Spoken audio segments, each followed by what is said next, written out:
आता शॉपिंगसाठी गावाबाहेर जाण्याची गरज नाही। इचलकरंजी शहरामध्ये आपल्या सेवेसाठी सज्ज आहे टेकिट सुपरमार्ट। टेकिटचा वायदा जास्तीत जास्त फायदा। तांदूळ आणि तृणधान्य, कडधान्य, खाद्यतेल, दुग्ध उत्पादने, मसाले, कॉस्मेटिक्स, स्टेशनरी, क्रीडा साहित्य, कपडे, फर्निचर, इलेक्ट्रॉनिक, घरगुती उपकरणे, सायकल्स, फुटवेअर, खेळणी, भेटवस्तू, MRP वर किमान 10 ते 60% सूट। यामध्ये घरगुती वापरात येणाऱ्या टीव्ही, फ्रीज, इलेक्ट्रॉनिक वस्तूवर भरघोस सूट। 10% पासून ते 60% बचत। प्रत्येक वस्तूवर बचत। टेकिट मॉलमध्ये या आणि भरघोस खरेदी करा। एकावर एक फ्री वस्तू मिळवा। यामध्ये घरगुती उपकरणे, कडधान्य व इलेक्ट्रॉनिक वस्तू मिळण्याचं एकमेव ठिकाण म्हणजे टेकिट सुपरमार्ट। पत्ता पंचवटी टॉकीज रोड, छत्रपती शाहू महाराज पुतळ्याजवळ। खरेदीचा आनंद लुटा, बाहेर कुठेही न जाता। आजच या टेकिट मॉलमध्ये।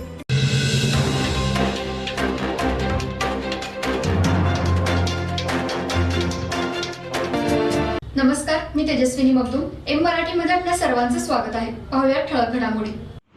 इचलकरंजी महानगरपालिकेच्या वतीने शहरातील विविध 15 कोटी विकास कामांची सुरुवात काल विविध मान्यवरांच्या हस्ते करण्यात आली।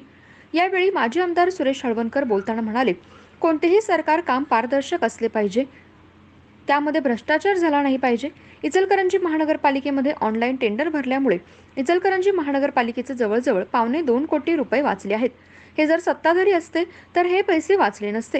त्यामुळे गेल्या 2 वर्षांपासून इचलकरंजी महानगरपालिकेवर प्रशासक म्हणून शासनाची नियुक्ती आहे। त्यामुळे पारदर्शक काम सध्या सुरू आहे। महापालिकेमध्ये असाच प्रशासक राहावा असा खोचक टोला माजी आमदार सुरेश हळवणकर यांनी नेत्यांना लगावला। त्यामुळे गेल्या 10 वर्षांपासून इचलकरंजी नगरपालिकेमध्ये भोंगळ कारभार झाला आहे हे मात्र सिद्ध झालं। नगरपालिकेमध्ये भ्रष्टाचार झाला आहे का?